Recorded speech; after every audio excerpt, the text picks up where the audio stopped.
benvenuti allo Sport City per l'8ª giornata di Serie A2 di fronte Montagnola e Mister Jeff Eventi. Montagnola subito in avanti sul settore sinistro, c'è il cross basso, la doppia deviazione, è stato Martini a crossare per il Montagnola, il vantaggio dei giocatori in maglia gialla, doppia deviazione sfortunata di fronte alla porta. Mister Jeff Eventi sulla sinistra prova a imbastire un'azione con Gian Mattei, Bottoni respinge male ma poi si riscatta sulla ribattuta. Montagnola in avanti con Amendola, doppio dribbling, entra in area, Amendola va a terra ma arriva Taddei che infila all'incrocio dei pali, di piattone sinistro il numero 45, il raddoppio del Montagnola.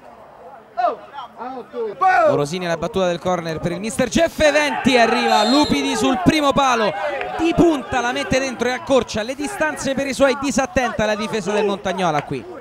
Palla sulla fascia destra, arriva il cross dentro, c'è Martini, deviazione sulla linea del portiere. Montagnola che adesso attacca con più intensità, un primo cross deviato, poi attenzione il recupero palla, Taddei al dribbling e la alza sopra la traversa, clamoroso.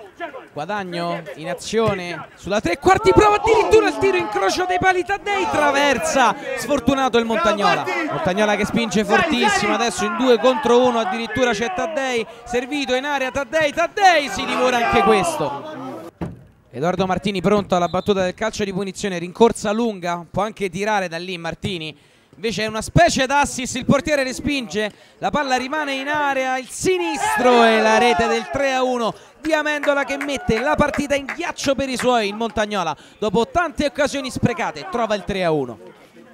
Questo fuori, questo fuori! Mister Jeff ancora da corner, c'è Gian Mattei, la sua coordinazione respinta e Dario Giorgio fa 3-2 e riapre nel finale la partita per il Mister Jeff Eventi che 2 volte da corner, 2 volte ha colpito. Gian Mattei ha probabilmente l'ultima occasione per i suoi, carica il destro da punizione respinto da Bottoni. Mister Jeff che prova a impostare un'ultima invettiva ma il triplice fischio del direttore di gara dà la vittoria per 3-2 al Montagnola, vittoria meritata anche se sofferta, troppi gol divorati di fronte alla porta dai giocatori in maglia gialla che hanno comunque avuto ragione al termine di questa partita. Siamo partiti con 7 vittorie e un pareggio, abbiamo vinto contro delle squadre che comunque erano quotate al torneo. Oggi abbiamo un po' sofferto, sono mancati parecchi gol.